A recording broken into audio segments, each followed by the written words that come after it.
In the biggest news to hit the world of graphic design since Shigetaka Karita invented the emoji in 1999, Adobe has stated that they will be buying Figma for a whopping $20 billion. Designers everywhere are crying tears the shape of Photoshop's blur tool as they lament the loss of their beloved graphic design software, which is known for its amazing web integration, easy-to-learn user interface, collaborative capabilities, and free-to-use price of $0. By contrast, Adobe products are known for clunky cloud services, bloated, outdated UIs, and wallet-busting subscription plans. The $20 billion price tag comes in at 50 times Figma's annually recurring revenue, and Adobe stock has plunged more than 15% on the news in its worst day since 2010.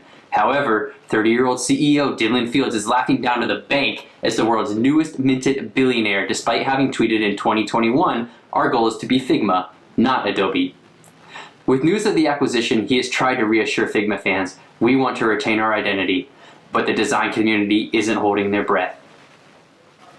The top voted comment by Josh on Hacker News reads, "This is probably the only tech acquisition that has ever made me sad."